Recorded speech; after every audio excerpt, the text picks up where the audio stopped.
네, 반갑습니다. 사랑합니다. 이제 며칠 남지 않았죠? 네. 주일을 말하는 것이죠. 아,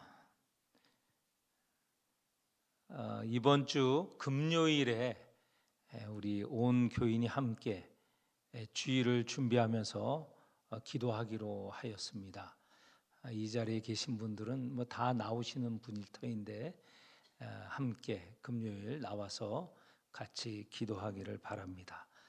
마지막 저희가 할 수 있는 우리로서 할 수 있는 가장 중요한 시간이 금요일 저녁이죠. 저녁 금요기도회 때 모여서 함께 기도하고 지나면 이제 주일이 됩니다. 지금 오늘 제가 굉장히 좀 기분 좋은 소식을 들었습니다. 저희 아파트 여기 아파트에 저희가 이제 타면 엘리베이터가 올라가고 내리면 그 층에 이제 두 가구가 있어요. 그런데 제가 12층에 살고 사는데 14층에 우리 교회에 나오시는 윤 집사님이 계십니다. 근데 그 아이가 있어요. 아이가 고등학생인데 이제 걔 어렸을 때부터 봤죠. 초등학교 다닐 때부터 본 초등학교 요만했어요. 근데 지금은 커서 저보다 크지요, 물론. 그렇게 아주 잘 컸습니다. 그런데 늘 마음에 저 아이도 우리 주일학교에 나오면 참 좋을 텐데 오늘 제가 이제 점심시간이 아니군요. 이제 저녁에 저녁을 먹으러 가는데 엘리베이터 탔는데 그 고등학생 그 친구가 같이 탔어요. 늘 인사는 잘 하거든요, 서로 간에. 그래서 어떻게 잘 지내니? 라고 했더니 올라가면서 목사님, 제가 이번 주 주일에 교회 오려고 해요. 엄마가 같이 가자고 하는데 오려고 해요. 그래, 잘했다. 꼭 와라. 그런데요, 주일날 늦잠을 자거든요. 그래서 그래, 이번에는 좀 잠 일찍 일어나고 왔으면 참 좋겠다. 그랬더니 네, 그렇게 할게요. 얼마나 감사한지. 제 그 줄에 뭐 계속 이사가 나가고 들어오고 하긴 합니다. 그런데 이제 오래 계신 분들은 우리 층에 목사님이 계시다는 거, 그러니까 제가 있다는 걸 오래되신 분은 다 아세요. 그러면 뭐 그 엘리베이터를 타면 늘 인사들을 하거든요. 그러면 또 여러분들이 응원도 해주세요. 목사님 아침 일찍 나가시는데 피곤하지 않으세요? 건강 조심하세요.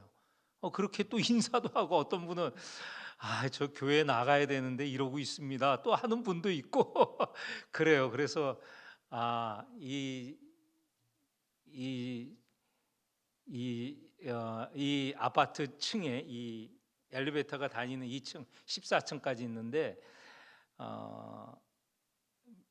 믿는 사람이 산다는 게 굉장히 큰 효과가 있구나라는 것을 생각을 했습니다.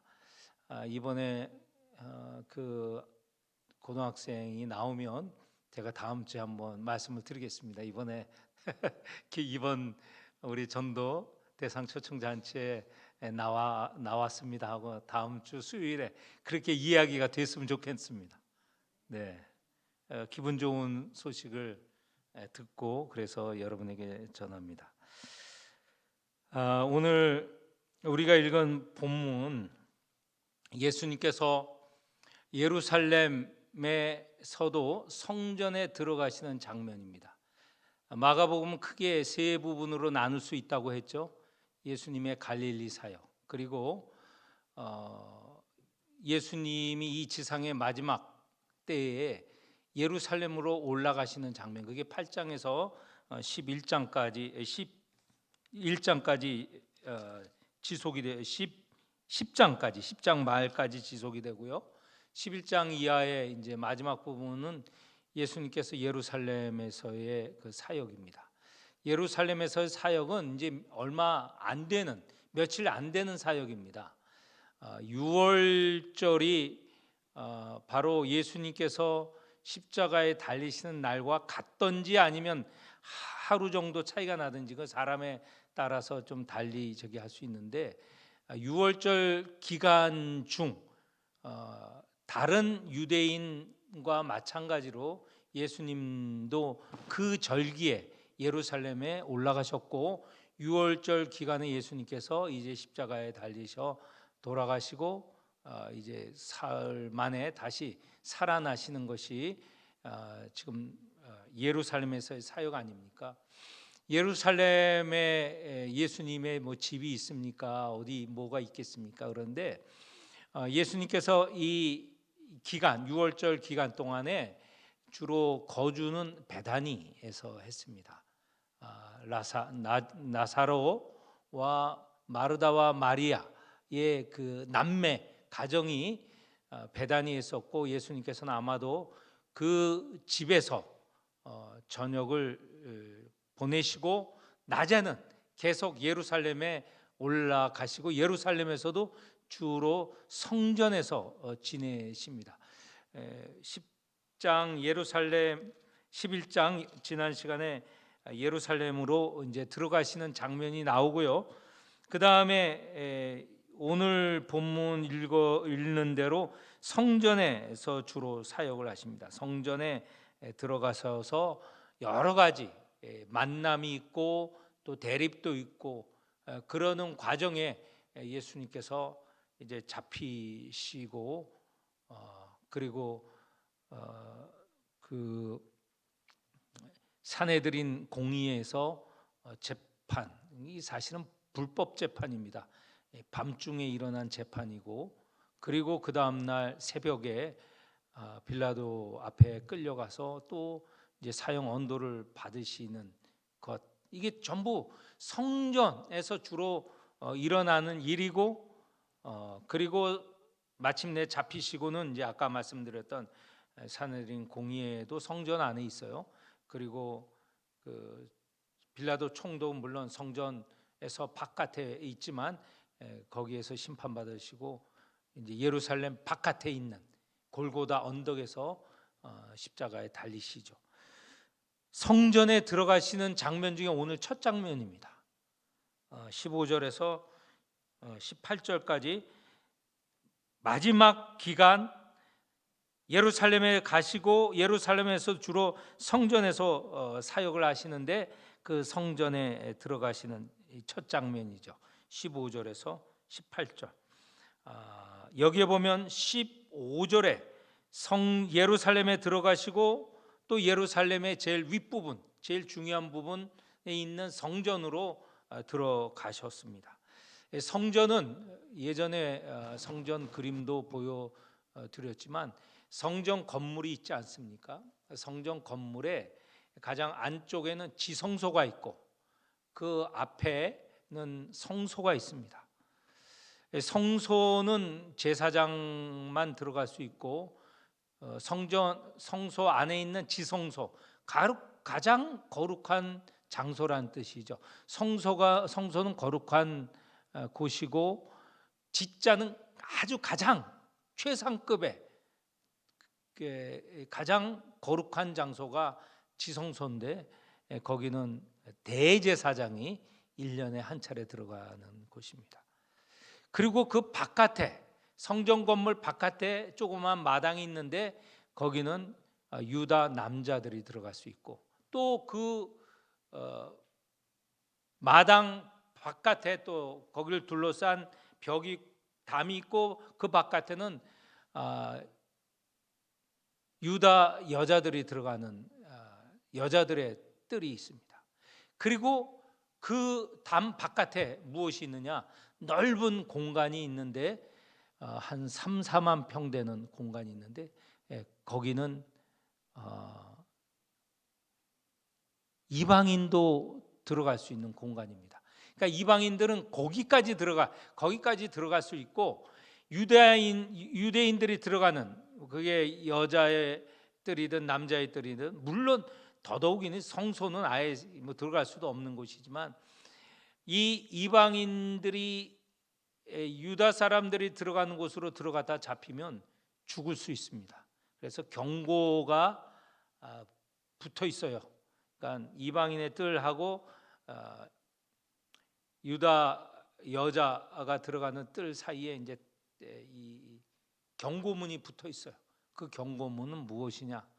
이 안으로 유대인이 아닌 다른 사람이 들어가면 잡히면 죽는다라는 이 표지석이 있었습니다. 그래서 그게 발견되어서 이제 박물관에 보관도 되어 있는데, 그러니까 거룩한 장소라는 것이죠.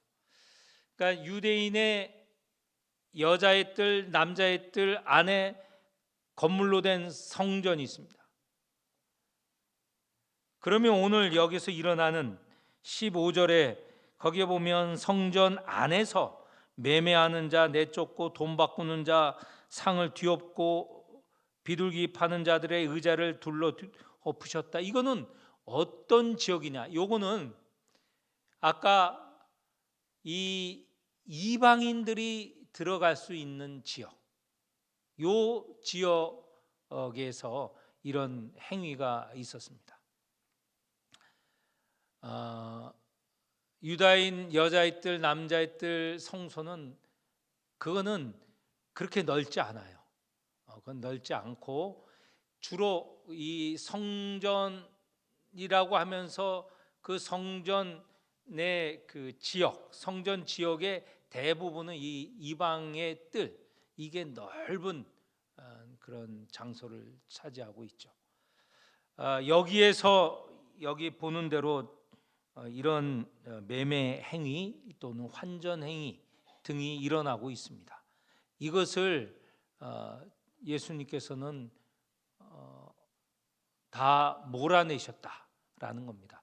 그런데 여기서 이렇게 몰아내시는데 보니 뭐 그 성전을 경비하는 경비대가 있어요. 이 성전을 경비하는 경비대는 대제사장 휘하에 있는 군인들입니다. 이건 유대인들입니다. 유대인들이 성전을 보호하기 위해서 이 경비대가 있는데, 이 보니까 경비대가 동원되지 않았어요. 그리고 이방의 뜰에는 뭐 로마 사람도 들어올 수 있으니까 로마군도 여기에 들어오지 않았어요. 그래서 이것은 뭐 예수님과 제자들 그리고 무리들이 총동원되어서 뭐 그 이방인 뜰에 있었던 매매 환전하는 행위를 다 뒤엎으신 건 아니에요. 그런데 이 행위가, 예수님께서 한 이 일이 굉장히 인상적인 건 사실이에요. 왜냐하면 이런 일들이 그전에 없었는데 이런 행위들이 있어서 그걸로 인하여서 18절에 보면 대제사장 서기관들이 예수가 한 행위를 듣고 이제 분노가 극에 달았습니다. 그래서 어떻게 하면 죽일까 꾀하였다라고 합니다. 그런데 거기 이 대제사장과 서기관들과는 달리 무리들은 좀 달라요. 견해가 그의 교훈을 놀랍게 여겼다. 이 놀랍다는 것은 경청하였고 경청할 부분이 있다라는 내용이죠. 좀 다르죠? 근데 그러면 도대체 예수님이 한 행위 또 가르치는 이 가르침이 무엇일까? 행위는 세 가지로 볼 수 있어요. 세 가지 내용, 그리고 가르침은 한 가지. 15절 16절에 세 가지 행위가 있어요. 하나는, 첫째는 성전 안에서 매매하는 자들을 내쫓으셨다. 이게 하나. 두 번째는 돈 바꾸는 자들의 상과 비둘기 파는 자들의 의자를 둘러 엎으셨고, 이게 둘. 세 번째는 아무나 물건을 가지고 성전 안으로 지나다님을 허락하지 아니하셨다. 이 세 가지고 이 행위 충격적인 행위죠. 그래서 대제사장과 서기관들이 저 예수를 죽여야 되겠다. 이 분노가 치밀어서 그런 결정을 그렇게 이제 의사를 몰아가는 거예요. 그렇게 된 게 이 세 가지 행위와 또 한 가지 가르침이 있는데 17절 거기에 보면 예수께서 이렇게 가르치십니다. 내 집은 만민이 기도하는 집인데 너희들이 강도의 소굴로 만들었다. 그러니까 성전을 예수님께서는 만민이 기도하는 집으로 이렇게 생각을 하시는데 지금 세 가지 행위를 보건대 너희들은 이 성전을 강도의 소굴로 바꾸었다라는 겁니다. 좀 더 자세히 보겠습니다. 먼저 성전 안에서 매매하는 자들을 내쫓았다. 이 성전 안에서 무엇을 매매했을까? 가장 큰 거는 재물입니다. 재물. 유월절에도 필요한 재물이 있죠. 사람들이 오면 번제도 드려야 되고 뭐 여러 재물을 드려야 됩니다. 그런데 이 재물은 흠없는 재물을 드려야 되거든요. 부정한 재물을 드려서는 안 됩니다. 예를 들면 상처가 나거나 또는 이 보통 일반의 그 재물과 달리 좀 이상하게 생기거나 그런 것들은 바칠 수 없는 것이죠. 이 유월절에 오는 사람들이 예루살렘에서만 오는 게 아니고 유다 지방에서도 오고 저 멀리 갈릴리 지방에서도 오고 심지어는 디아스포라 유대인도 있지 않습니까?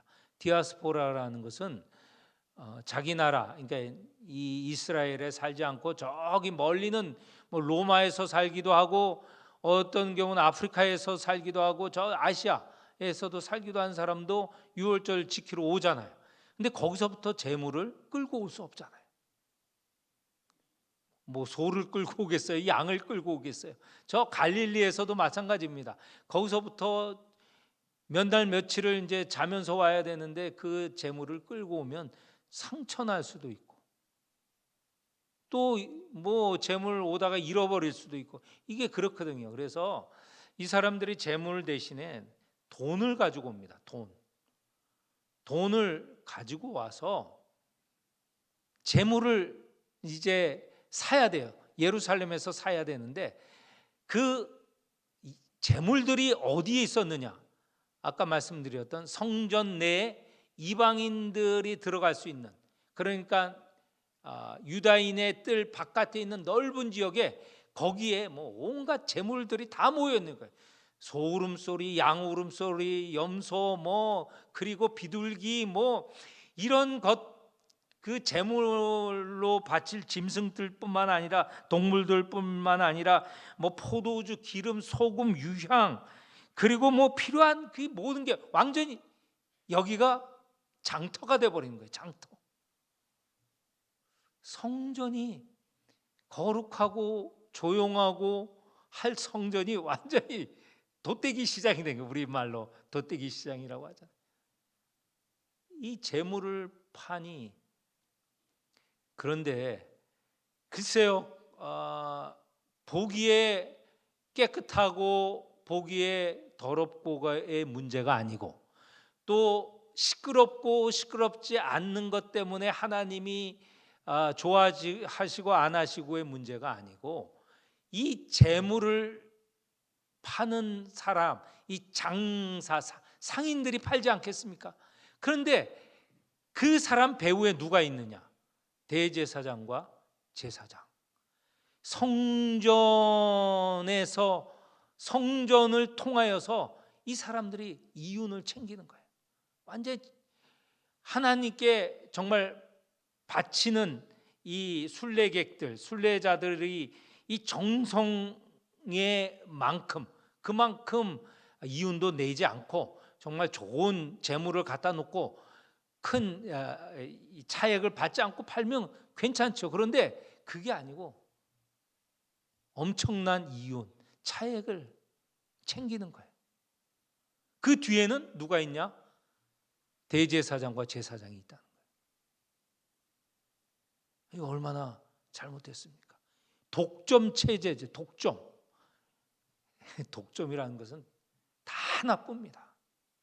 근데 독점은 뭘 독점을 해야 되느냐? 이제 지금 현대 사회에서 말하는 독점이라는 것은 다 나쁩니다.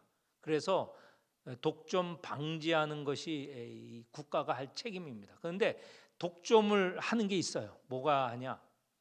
이윤이 안 나는 것은 독점을 국가가 해야 됩니다. 예를 들면 철도 같은 거 미국에서 민간 기업이 운영을 하거든요. 너무 비싸대요. 근데 우리나라는 정부가 이제 그 KTX 도시 철도공사가 운영하지 않습니까? 마음대로 못 올려요. 그리고 전기, 우리나라 전기세가 얼마나 쌉니까? 수도, 이런 거는 국가가 운영을 하는 거예요. 이런 거는 민간한테 맡기면 엄청나게 이윤을 챙기니까, 그래서 정부가 운영을 하죠. 크게 이윤을 챙기지 않고 모든 모든 시민들이 크게 부담 없이 이용할 수 있도록 하는 거, 이런 건 독점을 해도 되는데, 문제는 여기처럼 이 독점을 해서 아까 말씀드린 이윤을 챙기지 않으면 좋은데 엄청난 이윤을 챙기는 거예요. 백성들이 대제사장, 제사장을 원망하였다고 합니다. 엄청 원망. 재물을 그냥 끌고 올 수 없는 상황에서 너무 챙기니까. 자, 두 번째, 여기 보면 돈 바꾸는 자, 이걸 이제 한자로 하면 환전상이잖아요. 환전상, 영어로 머니 체인저, 돈을 바꿔주는 거예요. 왜 돈을 바꿔주느냐? 이 사람들이 이 절기에 오면 성전에 세를 냅니다. 하나님 앞에 왔으니 세금을 내는 거예요. 세금을 내는데, 세금을 이제 동전, 그 당시는 뭐 우리 지폐가 없으니까 동전으로 내야 되는데, 각자가 쓰는 동전이 있잖아요. 근데 당시에는 로마 식민지였으니 로마 돈, 또 헬라 돈, 각각 또 그 나라에서 멀리서 오는 사람 경우에는 그 나라 돈을 가지고 오잖아요. 그런데 로마 돈에는 무엇이 새겨져 있습니까? 로마 황제의 얼굴이 새겨져 있어요. 그리고 심지어는 어떤 경우에는 로마의 황제는 신의 아들이다 하는 망령되는, 그러니까 신앙적으로 받아들일 수 없는 것도 새겨져 있어요. 얼굴이 새겨져 있다는 거예요. 여러분, 우리나라도 돈에 보면 얼굴이 새겨져 있잖아요. 제가 베트남에 갔더니 베트남 돈에는 전부 호치민의 얼굴이 새겨져 있어. 베트남은 호치민이 제일 존경하는 인물이거든요. 혹시 아실지 모르겠지만 라오스에는 이전에 라오스를 현대 지금 라오스를 세운 공산당 서기장, 그 사람의 얼굴이 대통령이었어요. 그 사람 얼굴이 새겨져 있어요. 우리나라도 돈에는 얼굴이 다 새겨져 있잖아요. 제일 비싼 분이 신사임당이죠. 5만 원. 제일 비싼 분이세요. 근데 당시에는, 옛날에는 더 그랬습니다. 다 새겨져 있어요. 근데 얼굴이 새겨지지 않는 동전이 있어요. 유대 동전에는 감히 그 형상을 새기지 말라 해서 새기지 않습니다. 또 두로 돈도 새겨져 있지 않았던 모양이에요. 그래서 이 성전세를 바치는, 돈을 바쳐야 되는데, 이 자기가 갖고 온 돈은 다 얼굴이 새겨진, 하나님께 성전에 바칠 수 없는 겁니다. 그래서 와서 돈을 바꾸는 거예요. 그러니까 어떤 돈으로 바꿉니까? 유대, 얼굴이 새겨지지 않는 성전에 낼 수 있는 돈으로 바꾸는 거예요. 이게 안 바꿀 수 없잖아요. 하나님이 싫어한다고 해서 얼굴 새겨진 건 받지를 않고 낼 수가 없으니까 와서 돈전을 바꿔요. 그럼 여기도 차액이 있어요. 차액. 이것도 차액도 또 뜯어 먹는 거예요. 그리고 비둘기 얘기가 나오잖아요. 비둘기는 아마 굉장히 많이 제물로 사용되는데, 여성의 정결례식에도 비둘기가 사용되고 나병 환자의 정결례식. 근데 나병 환자는 그야말로 오늘날 한센시병이라고 하는 나병도 있지만 이 피부병이 그 당시엔 거의 나병으로 취급을 받았어요. 그러니까 나병이 나을 때 정결의식에 이 동전이 비둘기가 사용되었고, 남성의 정결 예식, 그리고 무엇보다도 가난한 이들이 다른 그 양이나 소나 바칠 수 없을 때는 비둘기 한 쌍을 바치라고 하지 않았어요? 예수님의 부모님도 가난했던지 비둘기로 바쳤어요. 비둘기가 그래서 또 엄청나게 많이 아마 있었을 겁니다. 엄청나게. 아까 소도 수천 수만 마리가 있었을 거고 비둘기는 더 많았을 것 같아요. 그거 붙잡아다가 막 그냥 완전히 비둘기 그냥 판이 된 것이죠.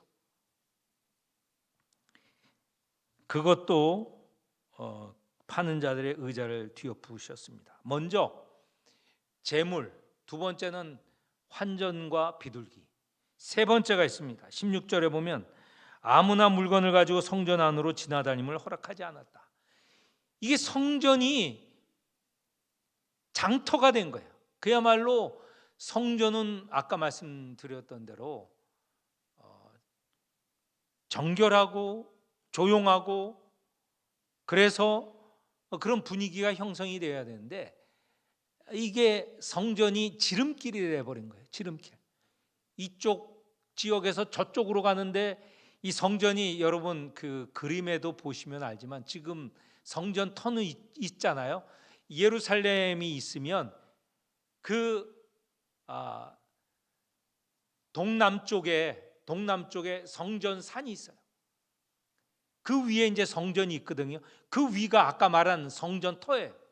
그런데 이쪽에서 저쪽으로 갈 때 둘러서 가면 멀어요. 그러니까 성전을 가로질러 가거든요. 그러면 장사꾼들이 굉장히 시간도 벌고 모든 게 다 편리해요. 근데 이걸 누가 허락하느냐? 누가 허락했겠어요? 대제사장과 제사장이 허락하여야 감히 이 성전으로 갈 수 있죠. 질러 갈 수 있죠. 이걸 말하자면 완전히 장사터, 이렇게 된 거예요. 이런 것을 허락하지 아니하시고, 그런데 정말 이 성전이 무엇이 되어야 하느냐? 예수님께서 17절에 내 집은 만민이 기도하는 집이라, 이렇게 말씀을 하셨습니다. 이것은 이미 오래전 이사야가 말하였죠. 이사야가 예언한 말씀이 있습니다. 하나님께서 주신 말씀인데 이사야 56장에 보면 내가 곧 그들을 나의 성산으로 인도하여 기도하는 내 집에서 그들을 기쁘게 할 것이며 이는 내 집은 만민이 기도하는 집이라 일컬음이 될 것이라. 하나님께서 이 성전은, 진정한 의미의 성전은 모든 만민이 와서 찾아와서 기도하는 집. 이 기도라는 것은 대표로 하나님께 찾아오고 예배하고 기도하고 찬양하는 그런 집이 되어야 한다는 의미를 말씀을 하신 것입니다. 그런데 예수님께서 예루살렘 들어와 성전에 보니 이게 전부 완전히 시장터가 된 거예요. 장사꾼의 소굴이 된 거, 강도의 소굴이라고 하는 것은 얼마나 많이 뜯어 먹었으면 이 강도의 소굴이 됐다는 거예요. 제사장들이 강도인 거죠. 강도. 자, 이게 지금 예루살렘 성전이 왜곡된 겁니다. 첫째는 강도의 소굴이 됐던 거예요. 너무 많이 뜯어먹고 챙기는 곳이 되었다. 그런데 또 한 가지 중요한 게 있습니다. 뭐냐면 이렇게 그 성전을 장터로 만들어 놓은 한편, 이 당시에 제사장과 유다의 지도자, 이스라엘 지도자들은 어떻게 생각했느냐? 예전에 예레미야 시대에 예레미야가 쳐들어오는 바벨론에게 저항하지 말고 항복하라. 그것이 우리가 이 예루살렘이 파괴되지 않고 성전이 파괴되지 않고 우리가 살아날 길이다라고 외쳤지 않습니까? 그랬을 때 다른 선지자 그리고 왕 지위 높은 사람들이 뭐라고 했습니까? 저는 반역자다, 거짓 선지자다, 우리가 저항해야 된다, 싸워야 된다. 말은 좋죠. 그러면서 내세웠던 게 우리에게는 성전이 있어. 이 성전이 있는 우리가 망할 수 있겠느냐?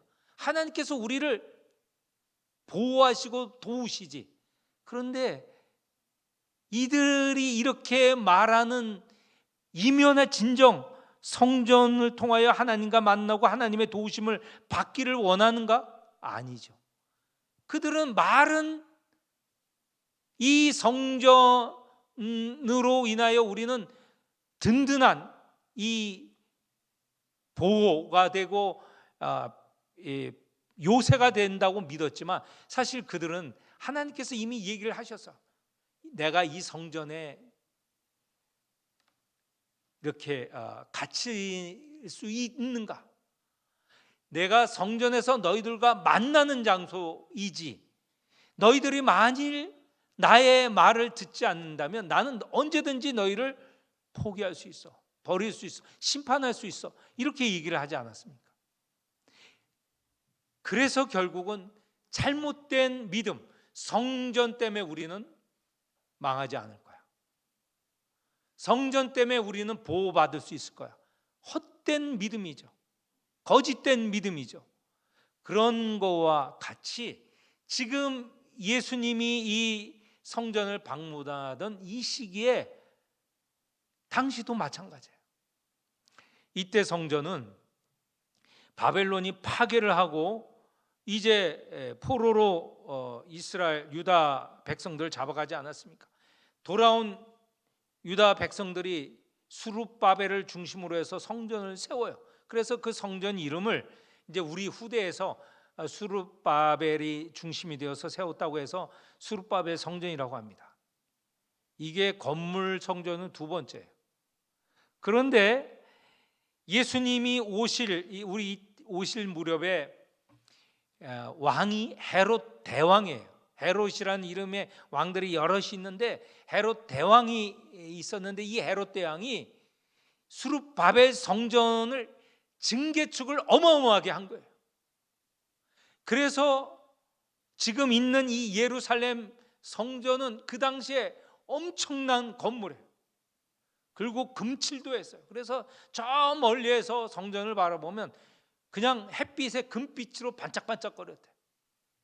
그런 성전, 엄청난 큰 성전이고, 그런 성전을 유다는 자부심을 느꼈어요.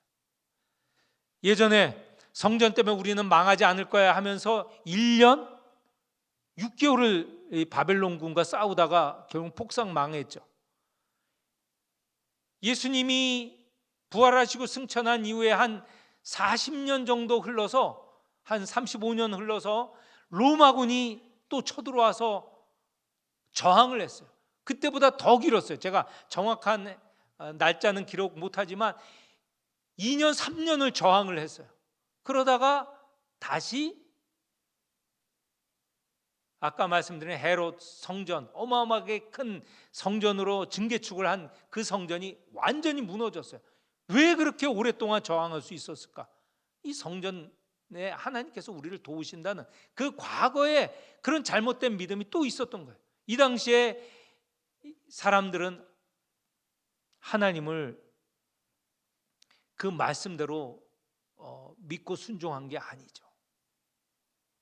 완전히 이방신, 아까 말한 제사장, 대제사장도 어떻게 돼요? 완전히 돈에 그냥 눈이 어두워서 그 성전의 마당을 완전히 장터로 만들어 놓은 사람들이거든요. 그러니까 먼저는 성전을 강도의 소굴로 만들었다는 것. 두 번째는 그 믿음 중심에 하나님을 의지하고 믿는 신앙이 아니고, 이들은 자기의 이익을 추구했던 거예요. 그러니까 장사꾼이라는 이윤을 추구하는 다른 한편에는 그 신앙이 하나님께 대한 신앙이 아니고 돈, 힘, 여기에 빠져 있었던 거예요. 그래서 예수님께서 이렇게 말하는 거죠. 내 집이 원래는 만인이 와서 기도하는 집, 예배하는 집, 거기서 기쁨을 누리는 집이 되어야 되는데 이것을 완전히 강도의 소굴로 만들었다. 이윤 추구, 돈이 신이 되고 하는 이런 상황으로 바꾸어 버렸다는 겁니다. 결국은 여기서 한 발짝 더 나아갑니다. 예수님께서는 이 성전 대신에 새로운 성전을 말씀하셨어요. 그 새로운 성전은, 이 성전이라는 것은 하나님을 만나는 장소잖아요. 하나님께 예배드리는 장소잖아요. 그리고 하나님께서 이 백성들에게 은혜와 은총을 베풀어 주시고 인도하시는 장소잖아요. 그게 이제 건물로 된 성전은 무너뜨리고 예수께서 새로운 성전이 되십니다. 예수께 나아가면 하나님을 만나고, 예수께 나아가면 하나님께 예배드릴 수 있고, 예수께 나아가면 하나님의 말씀을 들을 수 있고, 하나님의 은총을 받을 수 있고, 예수가 건물 대신에 성전이 되시는 것이죠. 내가 곧 길이요 진리요 생명이라는 게 무슨 말씀입니까? 예수께로 나가는 것이 하나님께 나가는 길이고 영생을 얻는 길이고 구원을 얻는 길, 곧 성전이 아니겠습니까? 진정한 성전은 예수 그리스도다. 이렇게 바뀌는 것입니다. 그래서 예수님께서 예루살렘에 올라가셔서 하신 첫 번째, 물론 그 앞에 우리가 읽지 않고 이제 다음 수요일에 할 것이지만, 앞에 본문하고 오늘 본문 뒤에 이어서 무화과 나무와 관련된 것은 우리가 다음 시간에 할 것이지만, 이 예루살렘에 들어가셔서 바로 먼저 성전에 들어가셔서 이러한 세 가지 행동, 그리고 한 가지 가르침, 진정한 성전이 예수 그리스도 당신임을 가르쳐 주시는 그런 말씀을 하셨습니다. 이제 건물 성전은 없어요. 건물 성전이라는 것은 없습니다. 우리가 사실은 그냥 구약의 말씀을 통하여서 기도할 때 성전에 왔습니다라고 말씀을 우리가 기도는 하지만 그건 상징입니다. 진짜 우리가 여기가 성전이라고 얘기를 하면 이제 그게 안 돼요. 사실은 예배당입니다. 그냥 장소예요. 여기는 예배당. 여기 와서 이 예배당에 우리 영광 교회로 모인 거예요. 교회로. 이 교회라는 것이 우리 믿는 성도들의 모임이 교회 아닙니까? 이 모임의 머리는 예수 그리스도시고요. 우리는 그분의 지체이고, 이렇게 되는 것이지, 교회 이 건물이라는 이것은, 이 건물이 자체가 교회가 아니에요. 계속 말씀드렸습니다. 그건 여기는 예배당이에요. 예배당. 예배하는 처소. 교회는 예수 그리스도를 머리로 한 우리들 모임이 여기서 예배하고 기도하고 하는, 이게 교회입니다. 정확히 이해하셔야 됩니다. 성전에 올라왔습니다. 저도 그렇게 지금 예배의 부름 시간에 그렇게 말씀을 드리는데, 이거는 상징적인 의미다, 이렇게 이해하셨으면 좋겠습니다. 우리는 진정한 성전인, 다시 말해서 하나님을 만나는 것은 바로 예수 그리스도를 통해서다. 예수 그리스도를 믿음으로 진정한 성전에 들어오게 되는 것입니다. 오늘 이 첫 번째 사건을 통하여서 성전이 무엇인가, 과거의 건물 성전이 이제 없어졌다.